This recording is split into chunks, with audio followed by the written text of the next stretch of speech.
el tema del bicentenario. ¿Por qué celebrar el bicentenario? ¿Cuál es el significado del bicentenario en el Perú actual?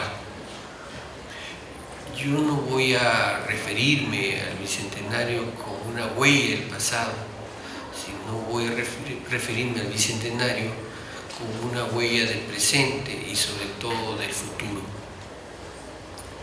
En otras palabras, buscando su significado, reencantando, podemos decir, esa huella a ese dato histórico, otorgándole una significación, una valoración, otorgándole, si ustedes quieren, de alguna manera, estos valores de justicia y también de belleza, como lo hubiera querido, ¿cierto?, Ilya Prigogine en uno de sus textos, donde habla del reencantamiento del mundo. No Max Weber, porque para Max Weber era lo contrario, ¿cierto? Hubiera sido una sola huella física, solo del pasado.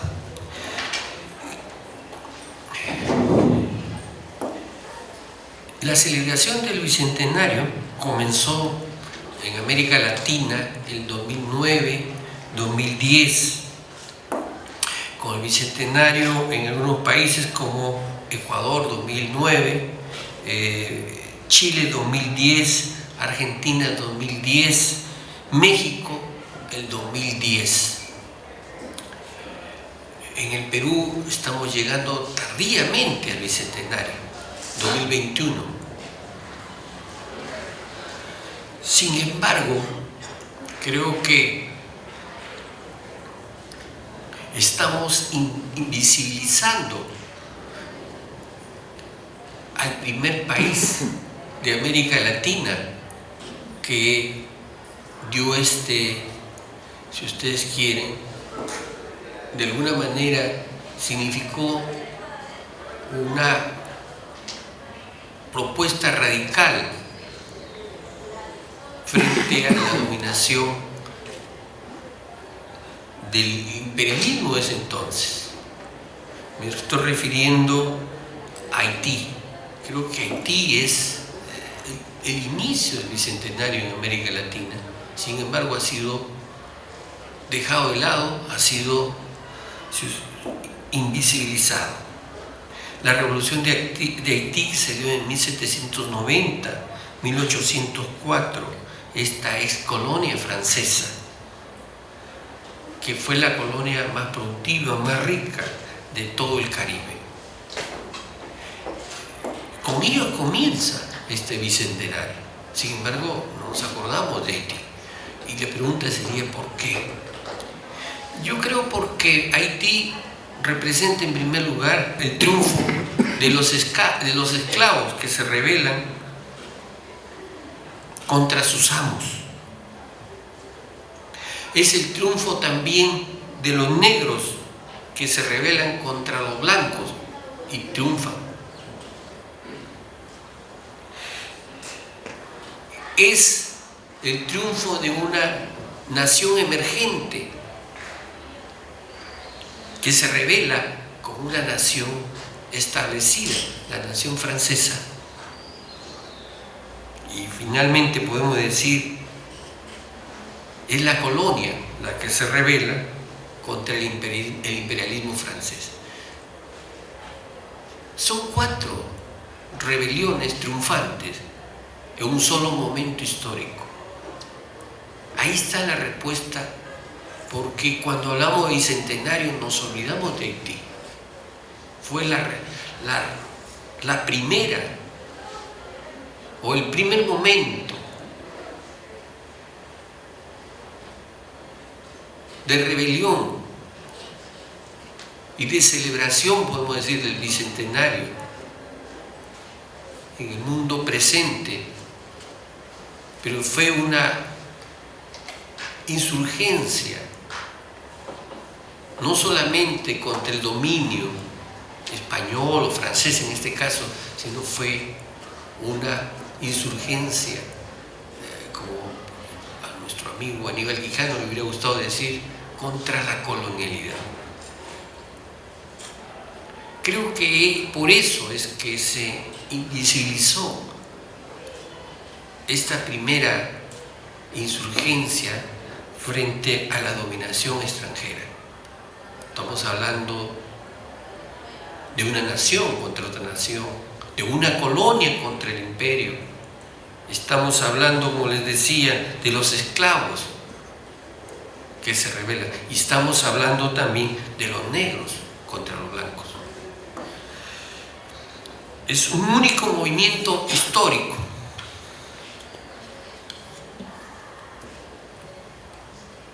Es la respuesta más radical, como estamos diciendo, que hemos tenido en los últimos 200 años. La Constitución de Haití de 1805 lo va a expresar en toda su claridad. Textualmente, toda la diferencia de color desaparecerán para siempre. Aquí todos somos iguales. Entonces, no solo hay un mensaje contra el dominio imperialista, sino sobre todo hay un mensaje contra toda forma de dominación. Contra toda forma de dominación. Podemos decir que la Revolución Haitiana fue más radical que la Revolución Francesa. Se negó a otorgar la emancipación de los negros.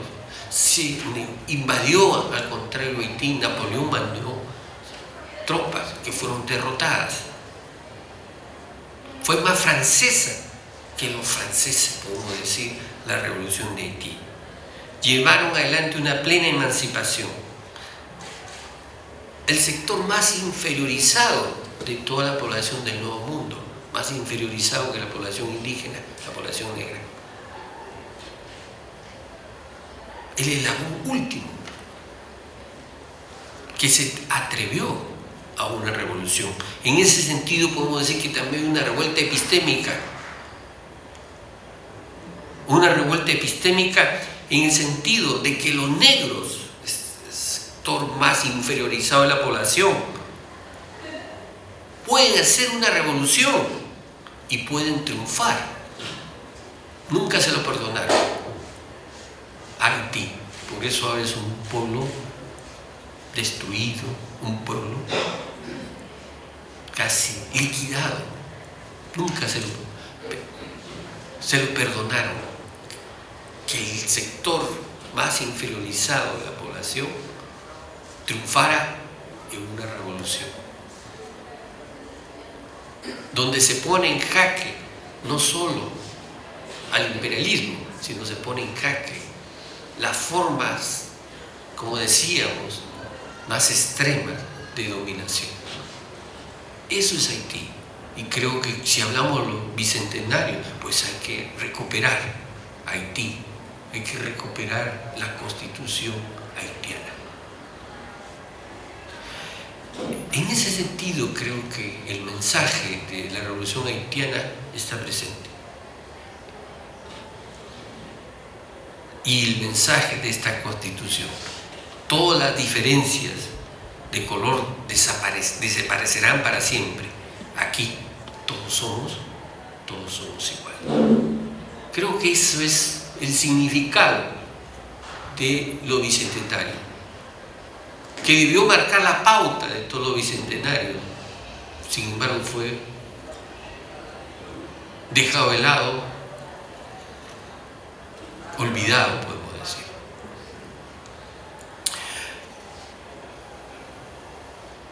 Por otro lado, también los bicentenarios representan una paradoja histórica, una contradicción histórica.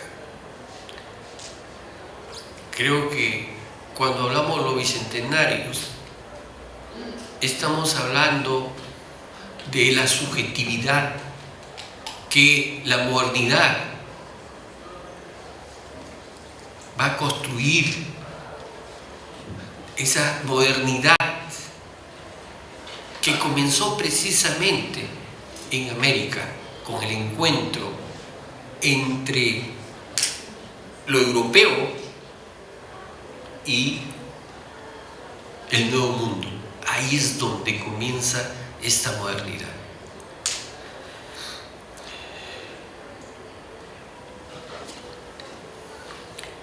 Este desarrollo de esta modernidad va a ser al mismo tiempo, como hemos señalado, dominación, explotación del nuevo mundo. Desde sus orígenes, la modernidad va a significar dominación, explotación.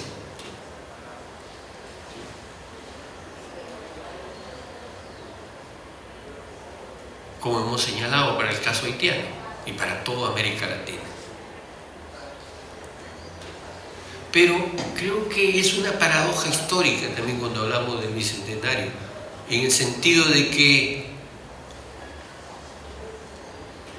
la modernidad no solamente significa dominación, también significa una promesa libertaria, la promesa de igualdad. Significa la promesa de que todos somos iguales. Y eso está en los mismos orígenes de la modernidad. Está en Tomás Moro, La Utopía, 1516. Pocos años después del descubrimiento de América.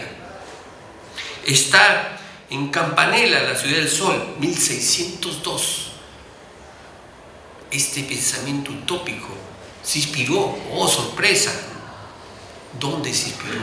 Se inspiró precisamente en los pueblos sometidos del Nuevo Mundo. Se inspiró en las narraciones de cómo se organizaba la vida en los pueblos del Nuevo Mundo. Según dice Tomás Moro, ¿cierto? Es a partir de Américo Vespucio que elabora, ¿cierto?, esta obra, La Utopía. Como ven ustedes, entonces la modernidad significa,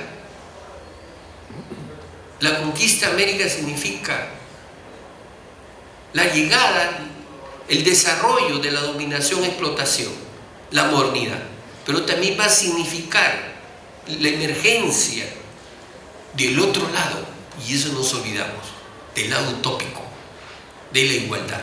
Entonces la modernidad no es como a veces nos hacen pensar, solo es dominación, explotación, no, también es la utopía de la igualdad, la utopía de la libertad individual. Y eso es Tomás Moro y eso es Campanella.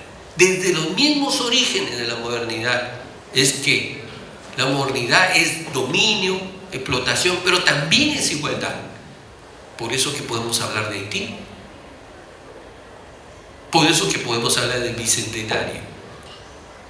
No solamente es, ¿cierto?, o a la vez, diría, es las dos cosas, es una unidad, y esa es la modernidad.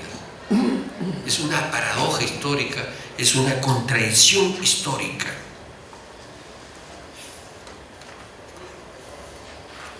Por eso creo que el Bicentenario es un momento importante, es un momento fundamental, porque en el 2021 debemos rescatar ese lado utópico construido desde los mismos orígenes de la modernidad.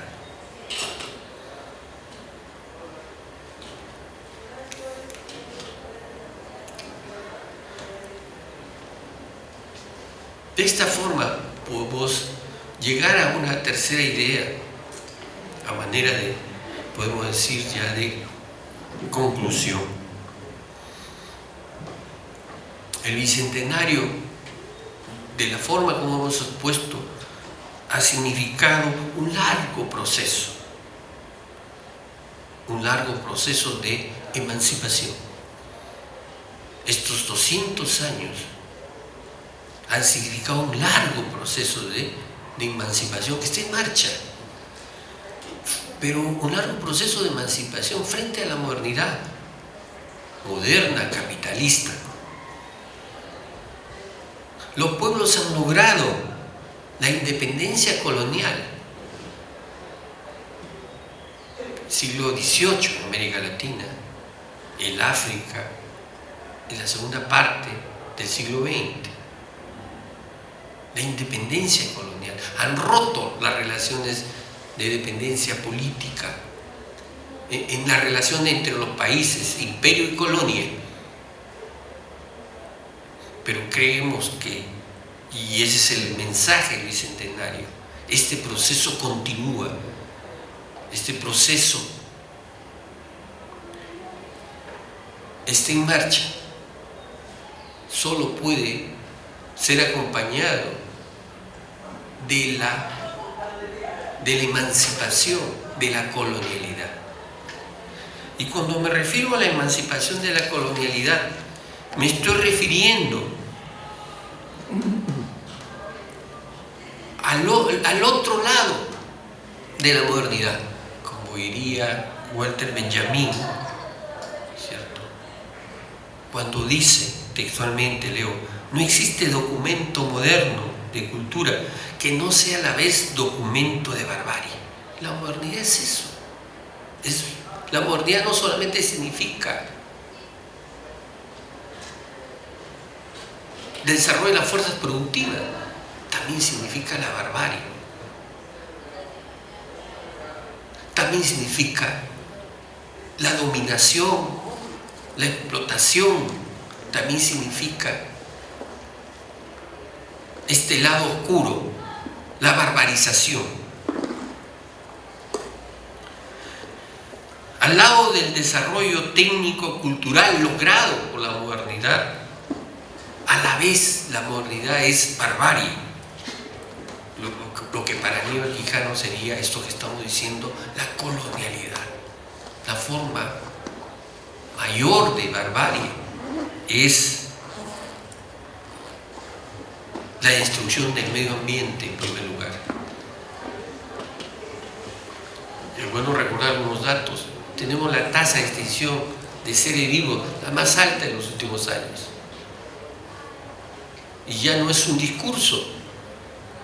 Hace pocos días se han juntado terremotos con huracanes en Centroamérica, México. El deshielo de las altas cumbres, que representa casi el 50% en el territorio peruano. De eso estamos hablando, donde se pone en peligro la vida misma. Eso es la colonialidad. Pero también la colonialidad significa, como dice Hinke Lambert, este pensador, ¿cierto?, que reside ahora en Costa Rica, significa la muerte del otro. Por el extremo de la desigualdad social. Ahora ya no es el 10%, el 1%, ahora son 8 personas las que tienen la riqueza, la mitad de la riqueza mundial. Contados con los dedos, 8 personas detentan la riqueza mundial. Hay una reconcentración absoluta de la riqueza a nivel mundial, que solo puede, como dice Hinke Lambert, puede llevar a una cultura de la muerte, a una cultura de la destrucción del otro.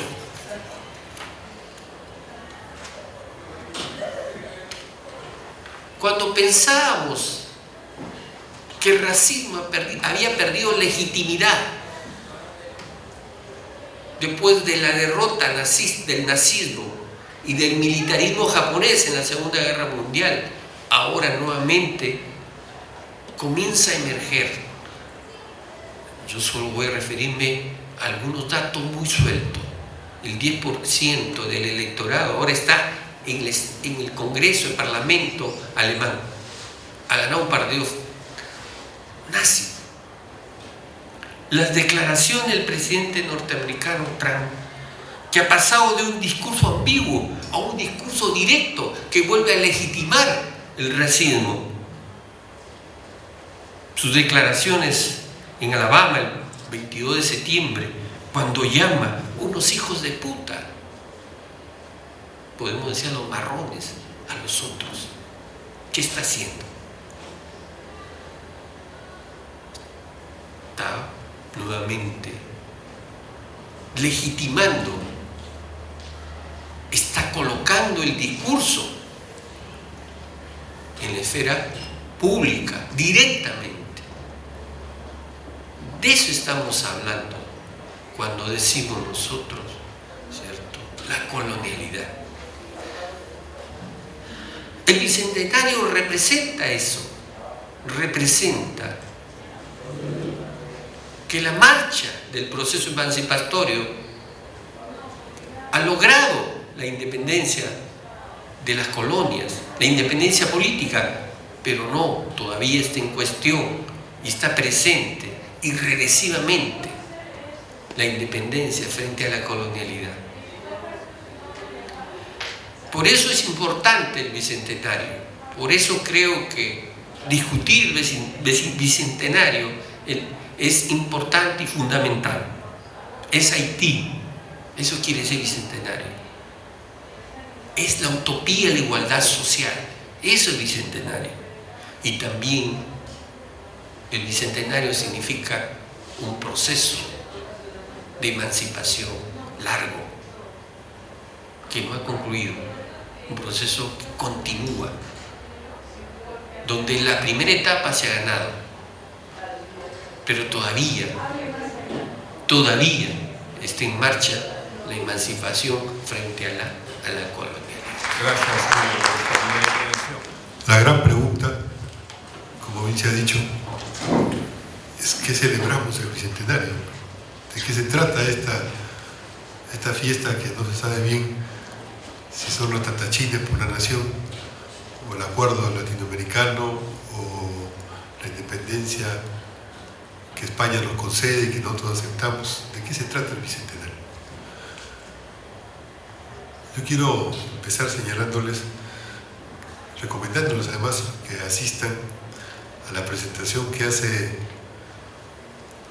un grupo muy bueno de teatro que se llama Yuyacani sobre el tema del Bicentenario. Se llama Fiesta de Promoción y habla de 1821.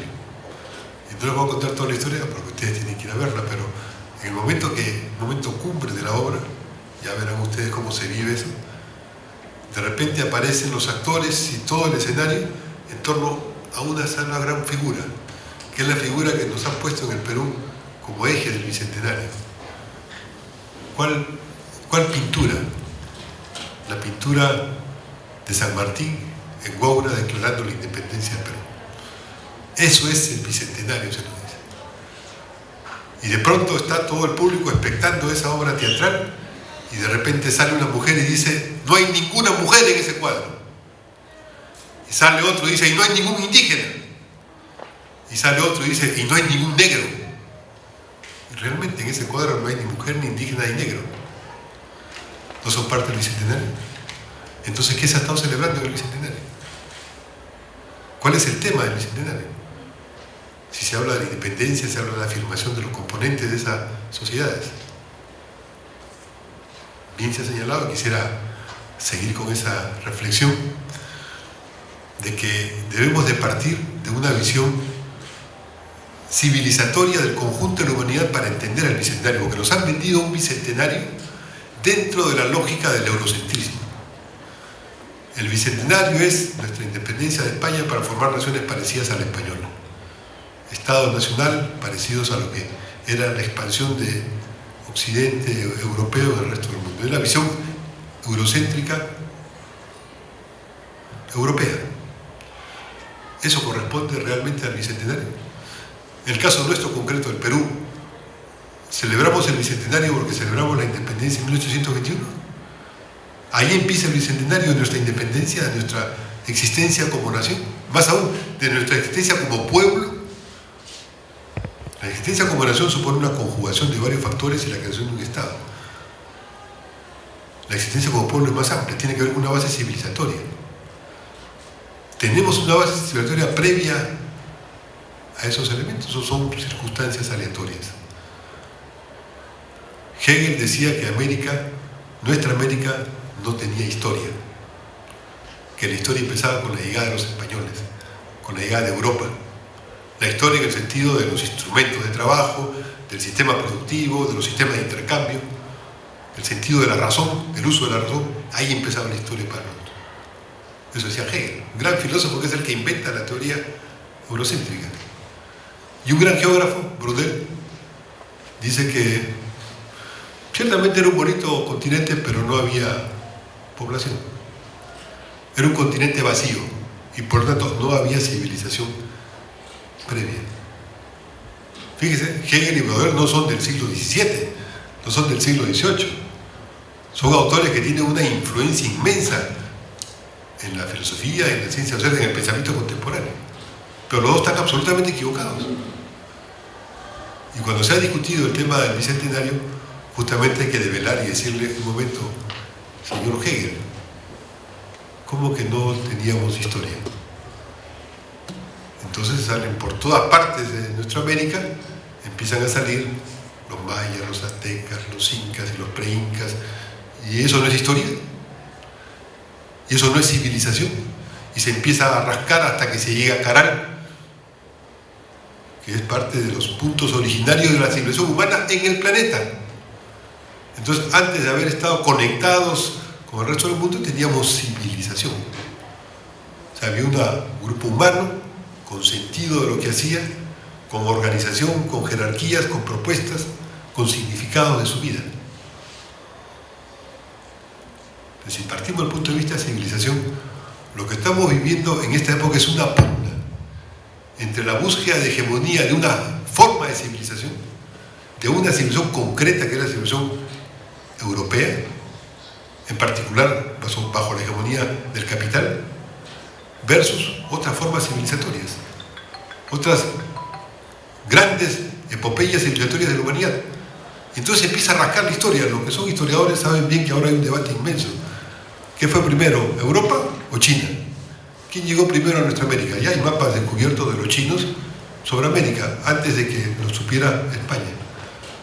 ¿Habrá llegado a Colombia las conexiones singulares que había entre Asia y Europa? Hasta ahora se está estudiando. Gunder Frank, en su último estudio, dice que sí, que el punto de partida está ahí. Pero si miramos los productos, si miramos las relaciones económicas y políticas de esos años, cuando España estaba dominando el continente, España llega acá, llega a América, en la búsqueda de oro, plata, mercancías, esclavitud, fuerza de trabajo, y se amplía y logra imponerse, y se impone a sangre y fuego, pero se impone.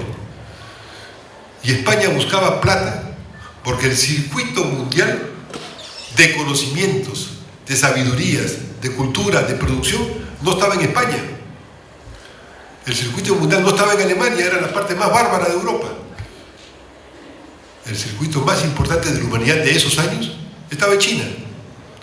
Y los chinos fabricaban los jarrones y los telas de seda que a través de la caravana que iba por Medio Oriente y llegaba hasta España, se las vendían. Y los españoles se vestían con la seda. Es la seda que aquí en Lima, algunos ponen como la gran seda española, era traída desde China, vía España. Y los jarrones eran jarrones fabricados desde China y traídos vía España. ¿Qué requería España? La plata para comprársela a los chinos, porque los chinos necesitaban la plata para hacer fabricar sus instrumentos de trabajo, para hacer sus intercambios. Los chinos son una civilización más antigua que la española, más antigua que la europea, y más antigua que la española, que la europea, y que los chinos eran eso que hasta ahora se está estudiando y no se termina de entender de todo, y tampoco hay todos los descubrimientos del caso. ¿Quién empezó con los primeros números? ¿Quién empezó con el cálculo matemático? ¿Quién empezó con la física? ¿Fueron los europeos, como dicen ellos? No. Los chinos supieron, pero ¿no tenía que ver Egipto con algo con eso? ¿No tenía que ver el Medio Oriente algo con eso?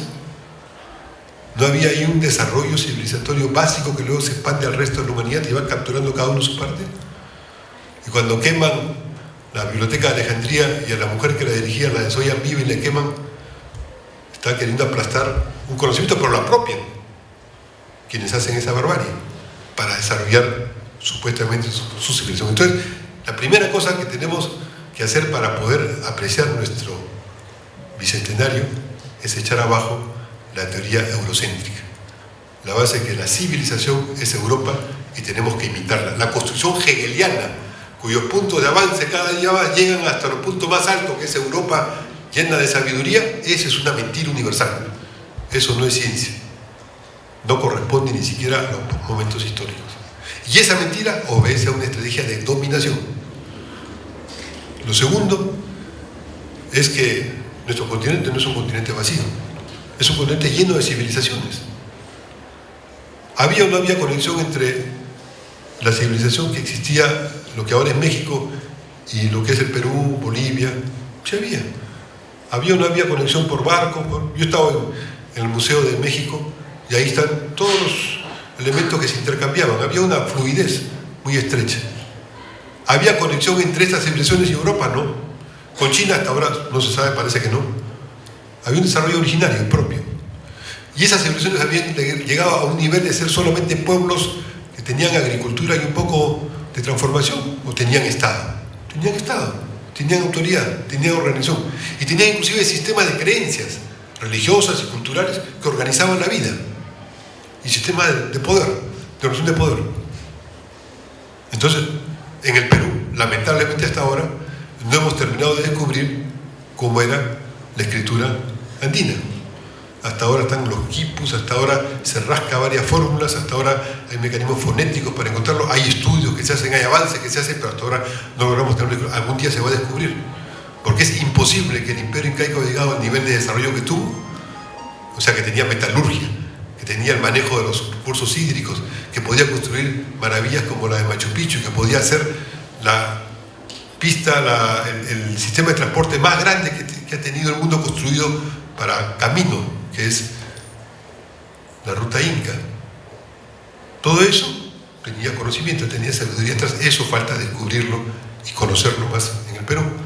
Entonces, somos parte de una civilización que tuvo un desarrollo propio originario. Somos uno de los puntos de origen de la civilización humana, de las diversas formas de la civilización humana. Eso nos lleva a otra visión totalmente diferente de lo que es el desafío civilizatorio, que concuerdo bien, es un desafío de enfrentamiento a la colonialidad, de descubrir nuestras propias raíces, de encontrar nuestras propias potencialidades en un mundo humano, en un mundo intercambiable con la naturaleza, donde tenemos entre los seres humanos distintas formas de ver, de apreciar, pero somos en el fondo vida como horizonte de sentido, que busca hacer más vida, mejor condición de vida, en común, en conjunto de toda la sociedad. Si apreciamos así la base civilizatoria, entonces ya vayamos a nuestro propio bicentenario. ¿Cuáles son los símbolos del bicentenario del Perú? Esa pintura que rememoraba pone que el símbolo empieza cuando llega acá San Martín. La verdad es un poco distinta según lo que han ido avanzando los historiadores. Y la verdad es que tiene algo que ver Túpac Amaru con el bicentenario, ¿no? Hay un debate. Hay historiadores que dicen que Túpac Amaru fue un rebelde más o menos activo, pero nada más. Pero Túpac Amaru no fue el que planteó que había que hacer de todo este continente una cosa independiente del resto del mundo. Túpac Amaru no planteó poner en el cuerpo integral de la nación, que se llamaba él, a todos, sin la dominación española. Túpac Amaru no planteó acabar con la esclavitud de los obrajes, no destruyó los obrajes para eso, para reivindicar una base civilizatoria andina propia, pero en un mundo cambiante, en un mundo nuevo que estaba enfrentando.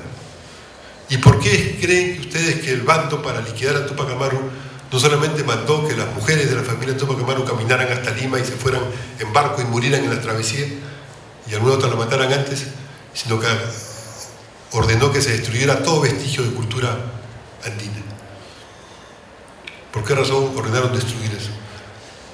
Hasta ahora la fiesta del Corpus Christi es una fiesta religiosa católica, pero uno hurga un poco más y la idea que hay popular, cotidiana, es que las vírgenes que se juntan en la plaza, en la catedral, es como los antiguos incas que se reunían, porque los incas cuando morían los guardaban en diversos lugares del imperio, y en la fiesta que ahora es el Corpus Christi, en esa fecha, se reunían para preparar como el Inca vivo, como era el nuevo ciclo agrícola. Eso está aceptado y reconocido como parte de la tradición peruana. Y está ahora mistificado e incorporado a una tradición religiosa católica.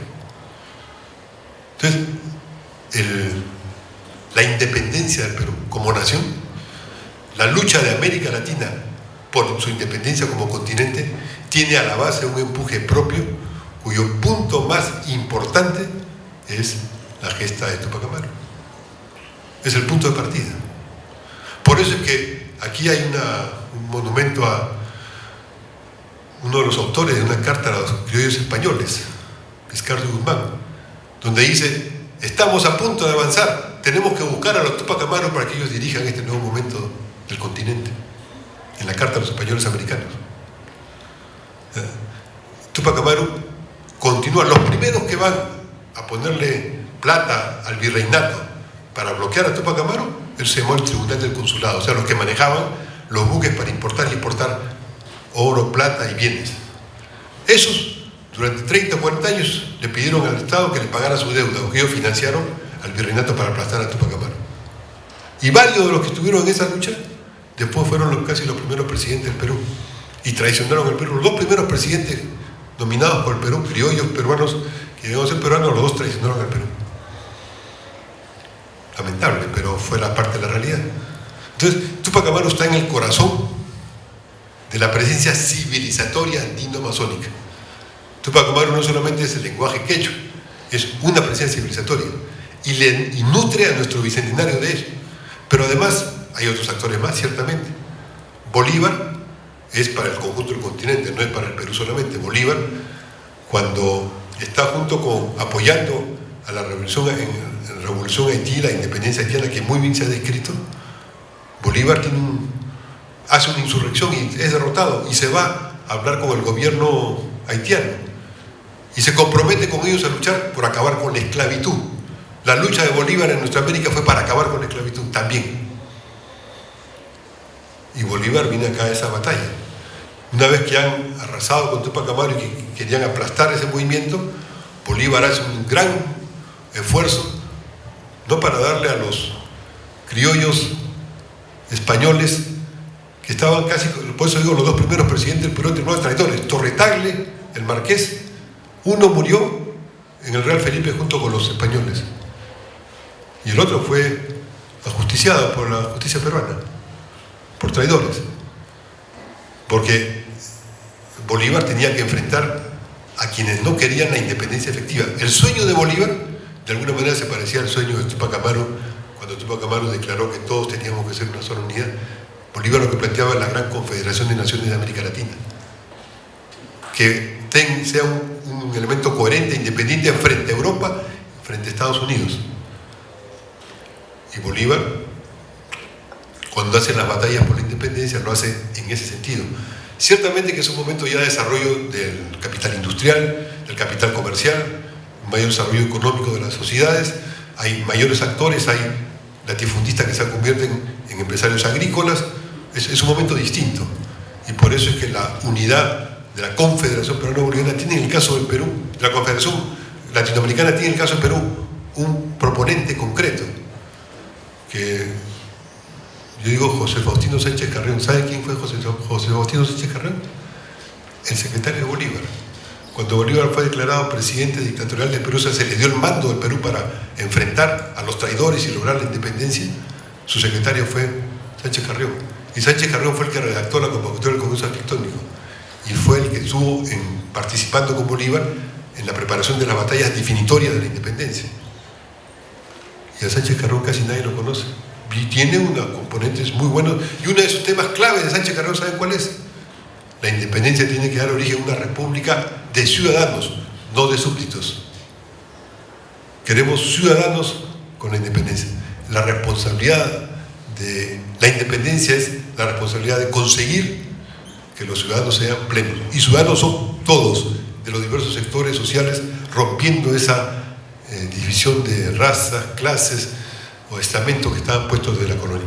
Entonces termino señalando que cuando miramos el bicentenario tenemos que mirarlo desde el punto de vista de ese horizonte civilizatorio amplio. Y ahora América Latina está luchando por su integración en un mundo multipolar, donde la característica más importante de este mundo es no solamente que perdió Estados Unidos como imperio unipolar y que ahora tiene un loquito que quiere hacer la guerra mundial, sino lo más importante es que ahora hay un encuentro de civilizaciones que está reordenando la vida global de la humanidad en el sentido productivo, institucional, de Estado y de la propia vida de de los ciudadanos, en un mundo distinto.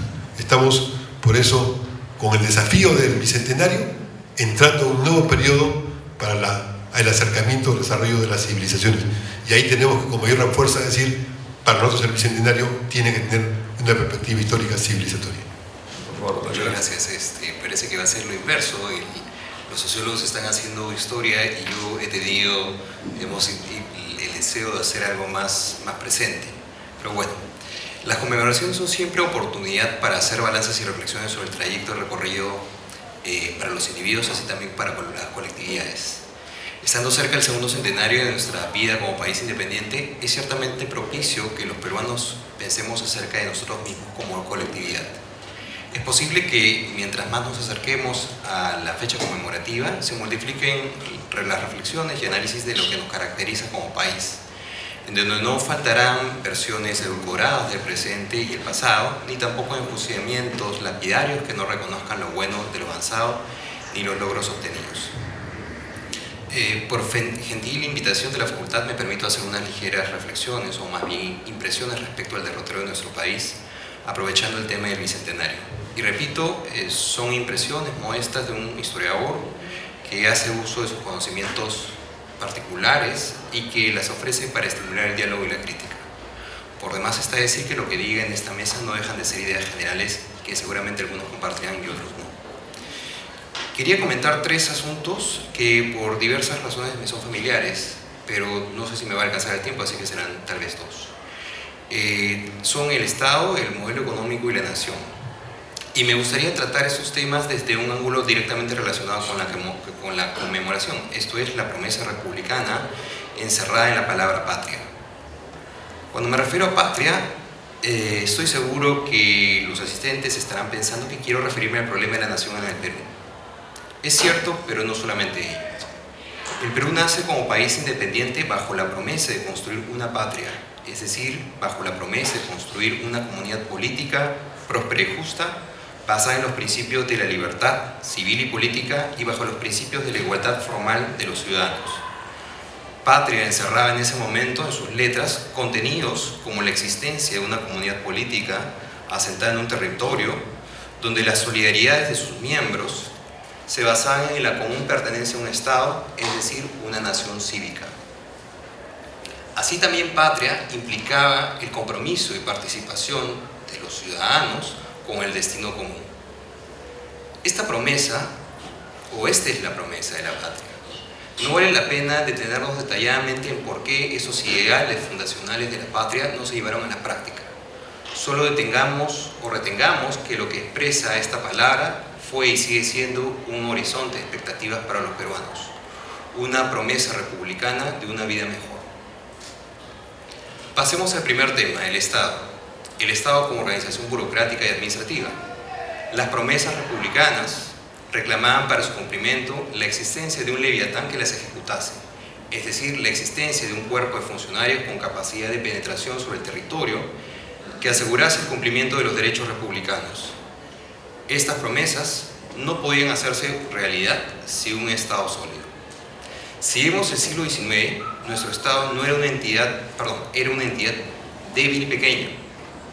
Los continuos golpes de Estado han sido muestra que incluso sus capacidades administrativas y coercitivas eran tan reducidas que no podían asegurar la permanencia de los propios gobiernos.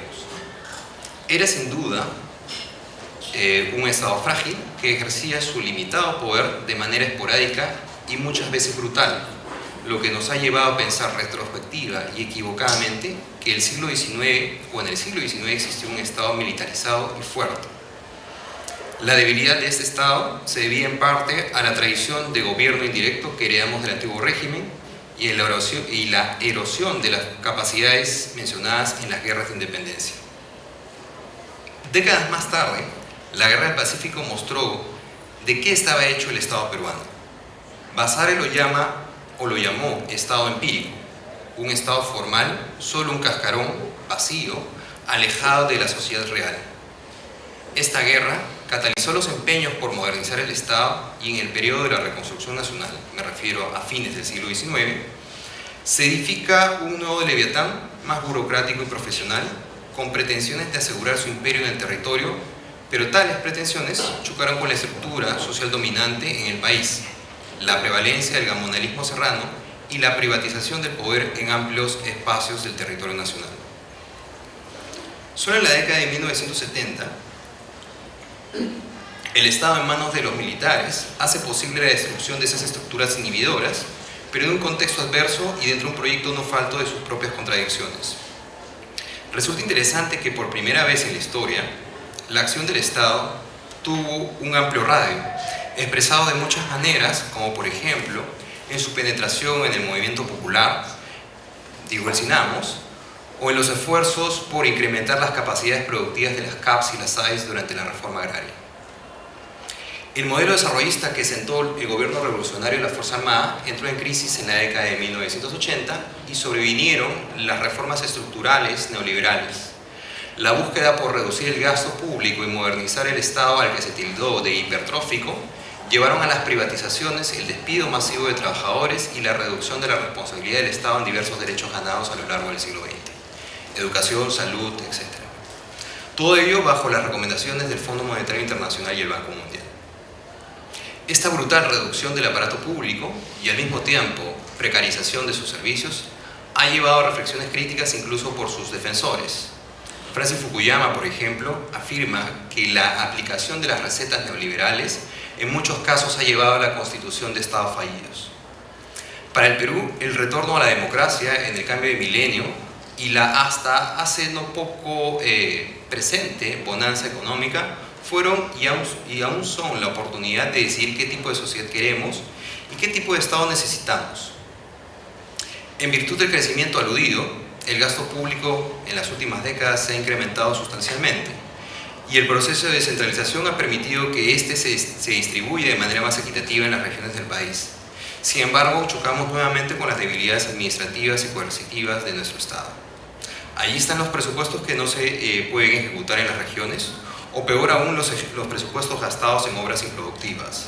Allí están los casos de uso de los recursos públicos para el beneficio de mafias políticamente organizadas, donde la política y la criminalidad han llegado a mezclarse. La solución a varios de estos problemas, creo modestamente, debe estar en la ampliación de las capacidades del Estado. No necesitamos un Estado, necesitamos un Estado más fuerte, con mayores capacidades, sí, pero ello no equivale a decir de manera automática que necesitamos un Estado enorme. Falta Estado, es verdad, pero este debe ser una organización inteligente y adaptada a las características de nuestro territorio y población. Vivimos en uno de los países más diversos del planeta, pero también en una de las realidades geográficas más difíciles de gobernar. Nuestro propio territorio nos impone a hacer presente al Estado, nos impone a hacer presente al Estado desplazando o haciendo lo posible, desplazando a sus funcionarios a regiones alejadas, de difícil acceso, en donde la población tiene un patrón de asentamiento disperso. Aquí vale la pena destacar lo que se viene haciendo. Por ejemplo, las PIAs, que son estas plataformas itinerantes de acción social, o el Programa Nacional Tambos, que actualmente están en ejecución, han sido una medida inteligente para atender a las poblaciones que menciono, acercando los servicios del Estado como la RENIEC, Salud, Justicia o el Banco de la Nación. Pero también en este esfuerzo habría que pensar en qué medida las universidades podemos contribuir, de repente desarrollando tecnologías más baratas que permitan el gobierno electrónico y el establecimiento de relaciones entre la ciudadanía y el Estado. Acercar al Estado puede ser una solución parcial. Necesitamos también hacer esfuerzos por capacitar y mejorar las condiciones de vida de los funcionarios públicos. Se han incrementado los salarios de los policías, de los médicos, y se incrementará pronto el de los maestros. Pero así también, en tanto se aumentan sus ingresos, se les debe revalorizar como profesionales, también se les debe exigir el cumplimiento de sus responsabilidades, construyéndose mecanismos de evaluación justos sobre su desempeño. En ese sentido, desde la ciudadanía cabe vigilar que el Estado no se desentienda de estos servicios, de los servicios que presta, tanto ofreciendo recursos, así como también regulando y vigilando su calidad. Paso al segundo punto, que es el modelo económico. La gran promesa republicana de una vida mejor también debe ser vista desde el ámbito económico. En nuestro país, cerca de 3 lustros de crecimiento económico producto del boom de los minerales ha permitido que el PBI crezca a tasas que no se habían visto en décadas. Ha sido palpable la modernización material del país, expresada en la construcción acelerada de infraestructura, el mayor acceso a tecnologías y la consolidación de hábitos de consumo nuevos, como estudia el profesor Mejía. No solamente en Lima, también en otras ciudades importantes del país como Arequipa, Trujillo, Puno, Cusco, entre otros. No se puede negar tampoco que en ese mismo periodo el nivel de ingresos de la población ha crecido y se ha abierto las posibilidades de ascenso social y oportunidades de emprendimiento para muchos peruanos. Las cifras oficiales de pobreza y pobreza extrema, medidas en función de los ingresos, han disminuido en este mismo periodo. De acuerdo a estas cifras, la pobreza este año es de 20%, 20.7% exactamente, y la pobreza extrema un poco menos de 4%. Tales progresos han hecho decir a algunos comentaristas, como Rolando Orellano, que ya vivimos un país de clases medias. Sin embargo, la línea de la pobreza monetaria en el Perú es de 328 soles mensuales, lo que equivale a decir que una familia nuclear de 4 miembros, para no ser considerada pobre, debería tener ingresos que bordeen alrededor de los 1.300 soles. De acuerdo a estas cifras, eventos comunes de la vida familiar, como la enfermedad de alguno de sus miembros, o una tragedia, como en el caso de miles de personas en la región norte, llevarían a estos peruanos inmediatamente por debajo de la línea de la pobreza. Aquí la reflexión debe ir en qué medida fortalecemos o más bien nos aseguramos que aquellos que han cruzado la línea de la pobreza no retornen a ella. ¿Cómo hacemos sostenibles sus proyectos de vida? Esto sin duda debe partir de una mayor provisión de servicios públicos por parte del Estado, educación, salud especialmente. Pero también debe partir de un incremento económico o de un crecimiento económico sostenible en el tiempo y más equitativo. Para los defensores del modelo de crecimiento exportador, las mejores condiciones de vida se lograrán casi automáticamente por efecto de derrame. Altos ingresos por exportaciones, especialmente mineras, darán mayores recursos fiscales y estos permitirán generar mayores inversiones en megaproyectos y recursos para servicios públicos.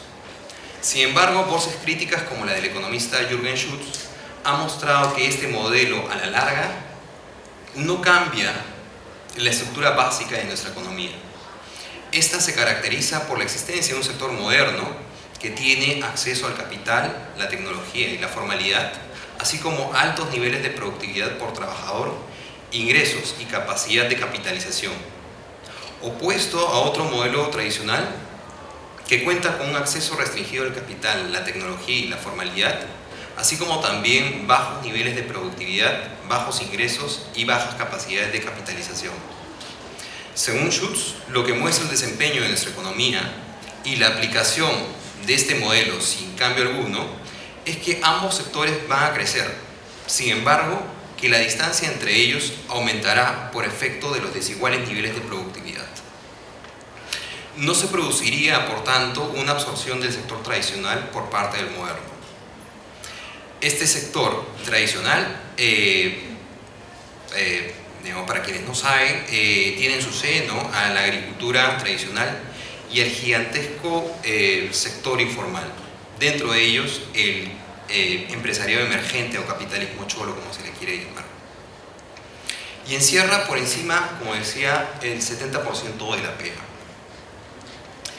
El crecimiento del sector tradicional, en el sentido de el mejoramiento de sus capacidades productivas, solamente se podrá hacer gracias a la incorporación de mayor tecnología, pero así también gracias al aumento de su productividad, gracias a la educación y el acceso de derechos por parte de los ciudadanos.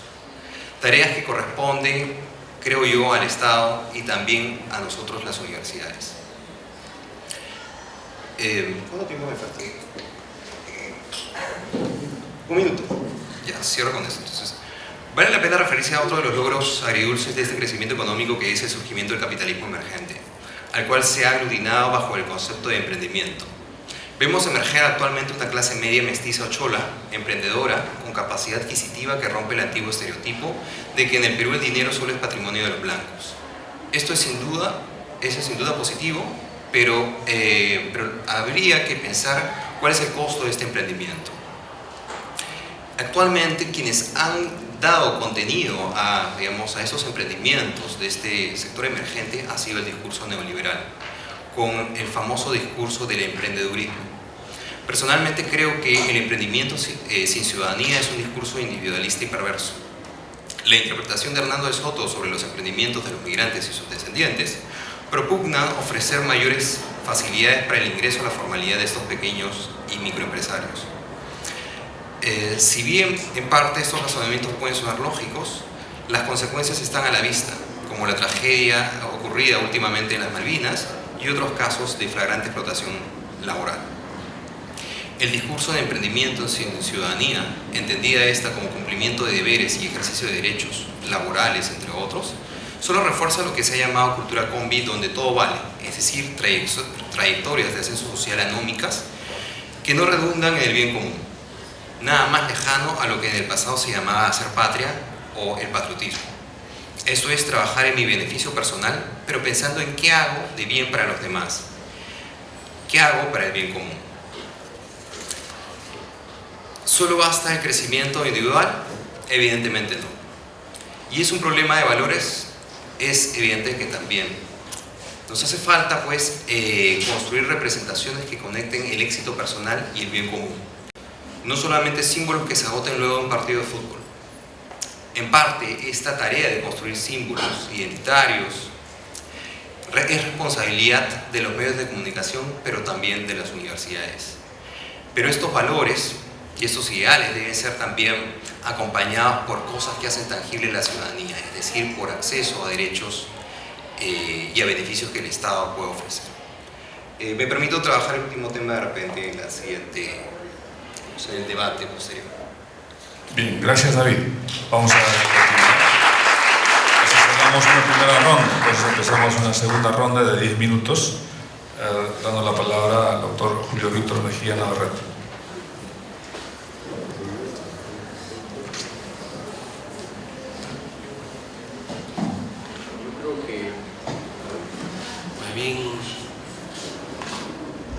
Daríamos oportunidad a un diálogo con el público, ¿no? O sea, ¿qué te parece? Para que no sea un discurso solo nuestro. ¿Sí? Directo vamos a las preguntas entonces. Bien, una primera pregunta que de todos modos está dirigido es a Manuel Langmar. De manera tal, Manuel, aquí tienes una primera pregunta. Entonces pasamos directamente a las respuestas correspondientes. A ver.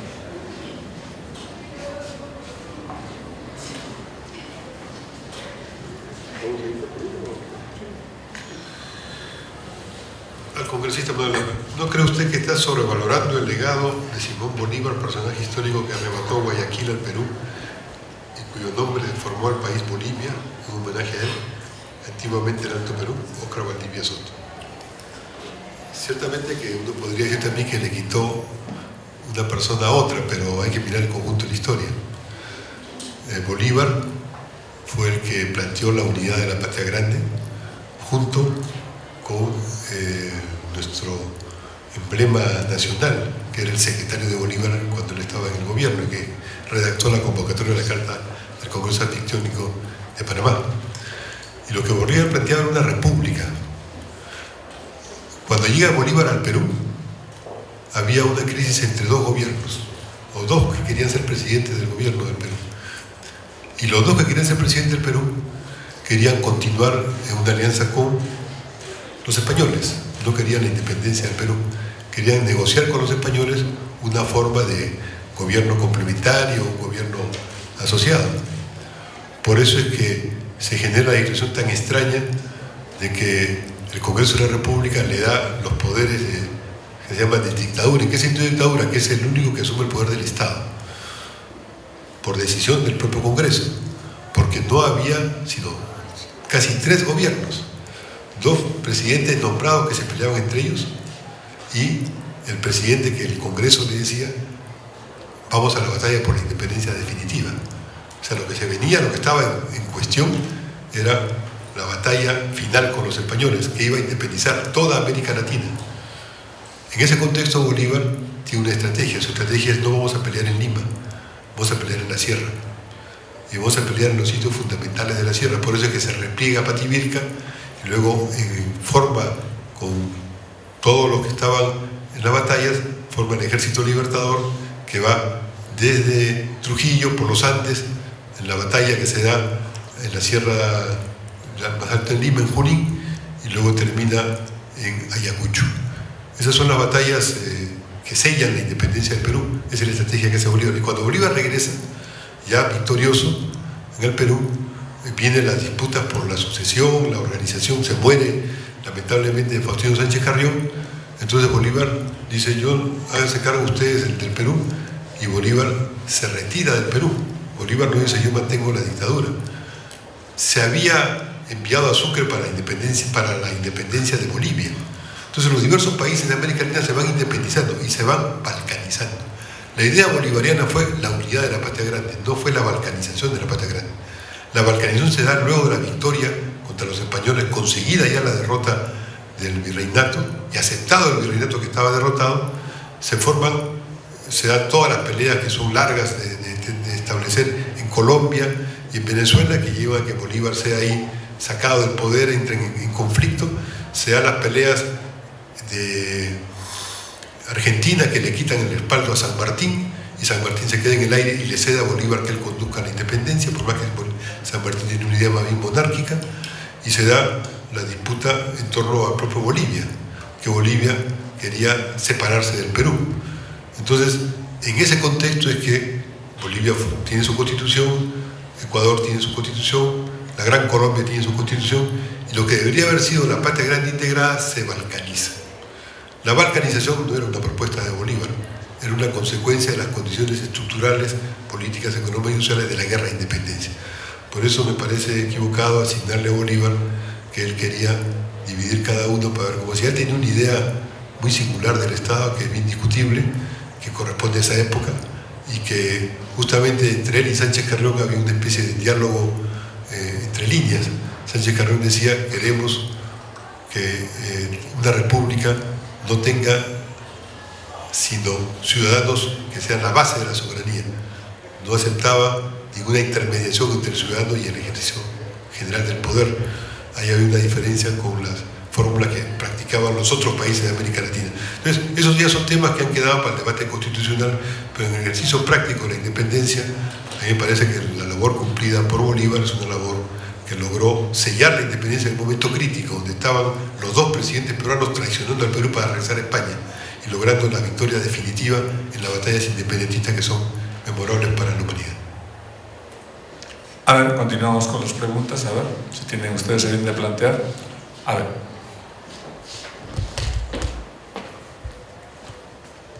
Preguntas puntuales, por favor.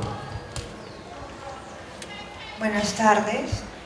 También soy historiadora de la universidad, de esta casa de estudios.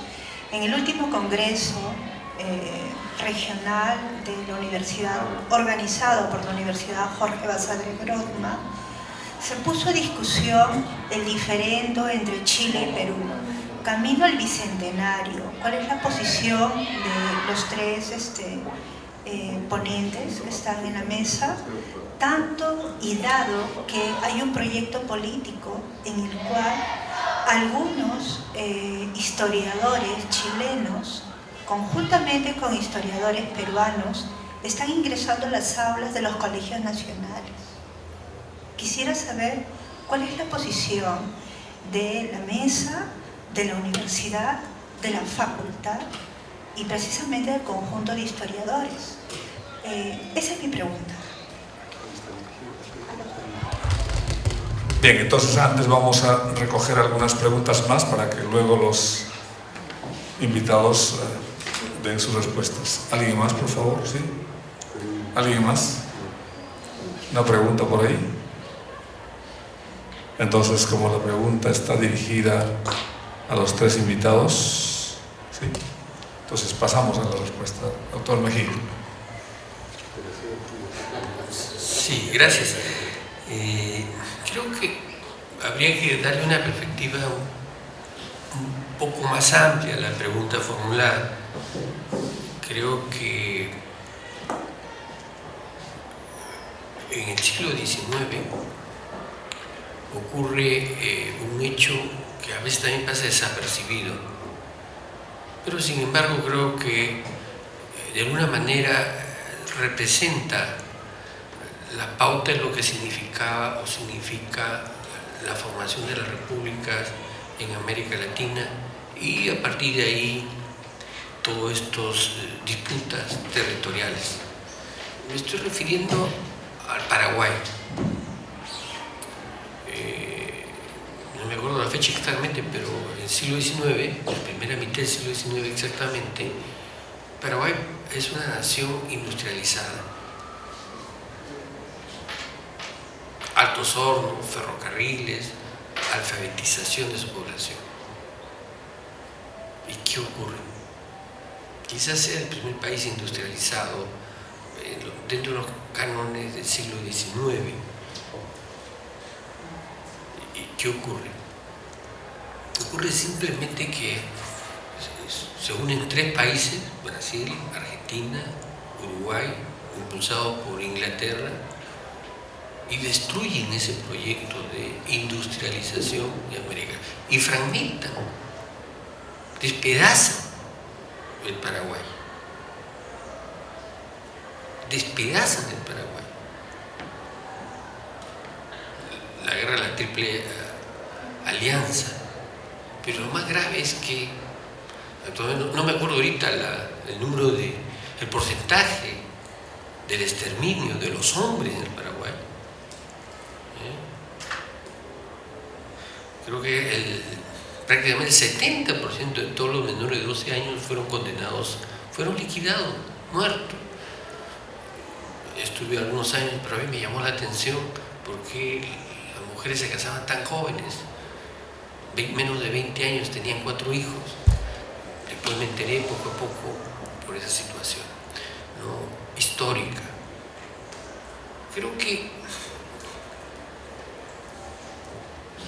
en realidad cuando observamos América Latina estamos hablando de que algunos países establecen un Estado-nación, que son pocos, y otros países como el Perú no logran un Estado-nación. En el caso del Perú, la formación de un Estado-nación era casi imposible, pues estamos hablando de que la 4/5 parte de la población correspondía a una población indígena. El Estado-nación en el Perú era casi imposible en esas condiciones. Pero si hubieron otros proyectos, el Estado-nación más industrializado Paraguay fue destruido. Y nos olvidamos de Paraguay. Destruido totalmente, estoy diciendo la mitad del siglo XIX. Estoy hablando del 70% de los hombres aniquilados, repartidos en su territorio. En lo que por eso Paraguay es una república casi oscura, y no nos explicamos. Es casi un Haití, pero en otro sentido, del Estado-nación.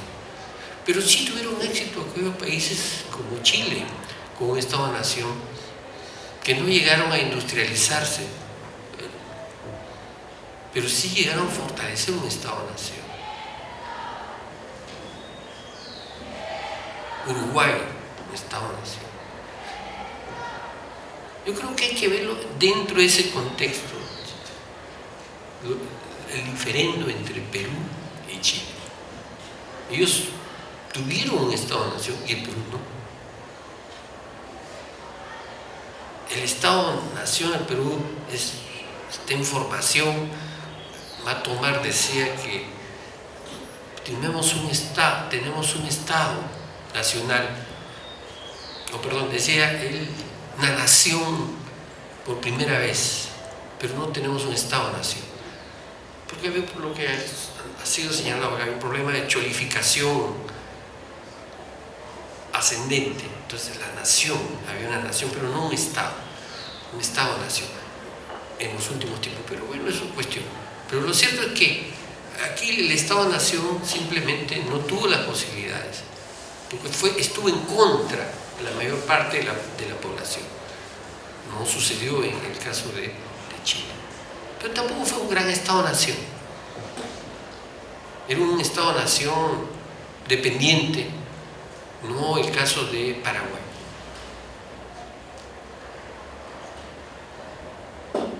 Dependiente, pero era un Estado-Nación. Yo creo que eso de alguna manera nos muestra esta pregunta que se está planteando, ¿no? Lo diferente entre el Perú y Chile.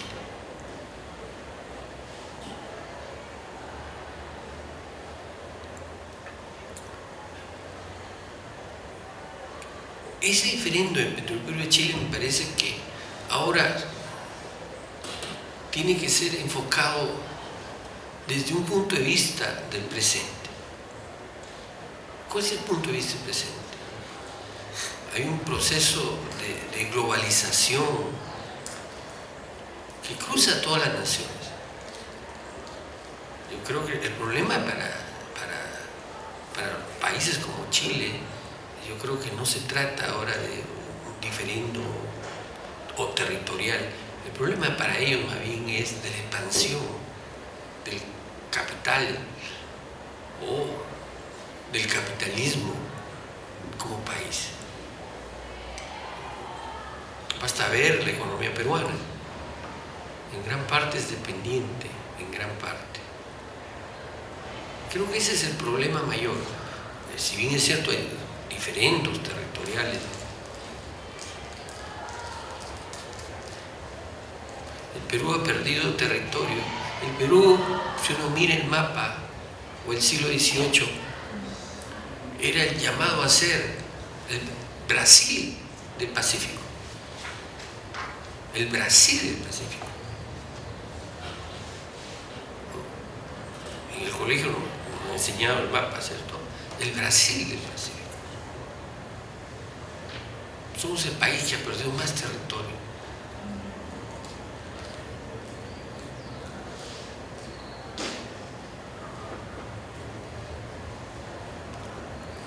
Creo que ahora ya no se trata de la pérdida de territorio.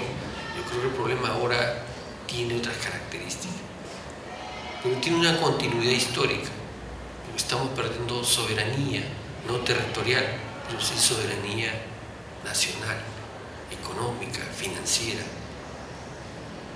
y que me parece eso lo más grave. Bien, gracias, doctor Mejía. Seguimos con David. Sí, gracias. Gracias. A ver, yo creo que la pregunta está planteada en función de un supuesto, que es cómo se ha construido el nacionalismo peruano. Y yo tengo la impresión, por mi propia formación también y como estudiante, supongo que habrá sido hasta hace unas décadas, no sé si es hasta ahora, que gran parte del nacionalismo peruano se construye por el odio visceral o la revancha respecto de Chile. Y yo recuerdo, digamos, que gran parte del amor al Perú que se formaba en la escuela o se formaba en mí en la escuela tenía que ver con el rechazo, digamos, a lo que era Chile y sobre todo en las narraciones tan vívidas de la Guerra del Pacífico. Por eso digo que creo que gran parte de esta, digamos, que nuestro nacionalismo o el discurso nacionalista tiene esa, digamos, raíz discursiva. Pues lo único que nos podía unir después de la guerra, un país tan diverso, era el odio a algún otro. ¿Ya? Y lo digo de una manera bien dura. Segundo es, ¿cuál es la función que cumple la historia? Si la historia debe servir para, digamos, pensar si debemos tener todavía, digamos, conflictos con un país, y si eso nos debe reavivar, digamos, construir un discurso, una identidad nacional basada, digamos, en criterios negativos, o si por el contrario la historia nos debe servir para, digamos, mirar al pasado y ver qué cosas nosotros podemos hacer hacia adentro.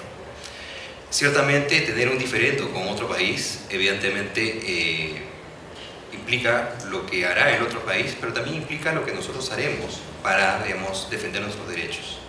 Y en ese sentido, el diferendo que todavía está pendiente con Chile, digamos, depende más de nosotros, de los ciudadanos y de nuestro Estado, de lo que haga la otra parte. Y finalmente,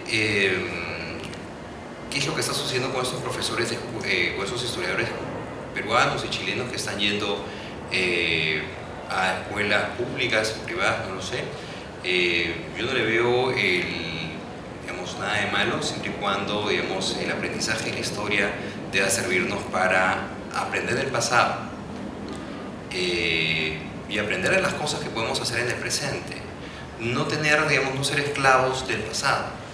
Y se lo dice un historiador, que veo la historia como una estrategia para aprender y no, digamos, como o de inspiración también, y no necesariamente pues como un digamos, como un peso insuperable que nos deba seguir arrastrando hacia, digamos, hacia construir un nacionalismo, digamos, que no está abierto al mundo, ni abierto pues, a los procesos de transformación que los dos otros ponentes han trabajado, han comentado bastante bien.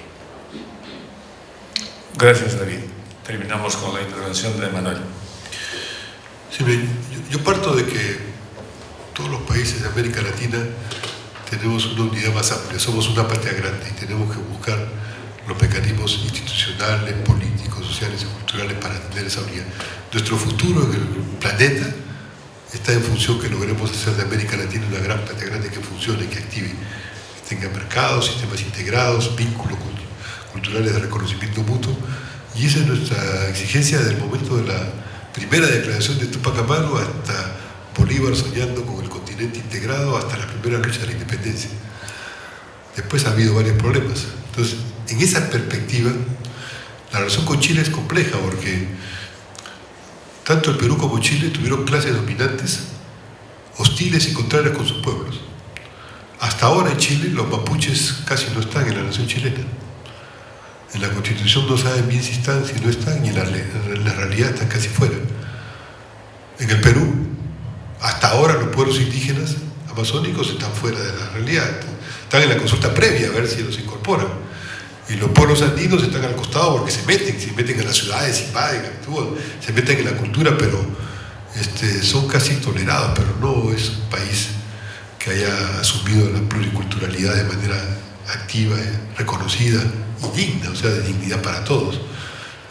Durante casi todo el siglo XX tuvimos clases dominantes hostiles a la mayoría de sus pueblos. Esa es una cosa singular tanto en Chile como en el Perú. Entonces, esas clases dominantes para expandirse buscaban motivos de guerra, buscaban motivos de enfrentamiento. Entonces, los que pagaban al final el sacrificio eran los pueblos marginados, los pueblos separados. Chile tuvo una hegemonía muy fuerte de un sector dominante que veía la solución de Chile en conquistar los recursos naturales que tenía en la frontera con Perú y posicionarse en el conjunto de América Latina. Eso es un hecho histórico. Y eso llevó a la guerra, una guerra en la cual el Perú tenía el guano. El Perú tenía riquezas inmejorables que fueron saqueadas por la clase dominante peruana.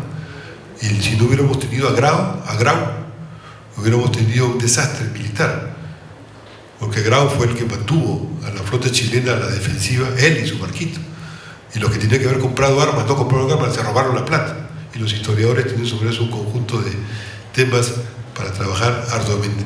Entonces tuvimos en ambos lados clases dominantes que actuaron cada una con su lógica y llevó un impasse internacional y que hasta ahora están resanando las heridas, ya se llegó a un acuerdo de limitación y hay problemas, como bien se ha señalado, de expansión económica.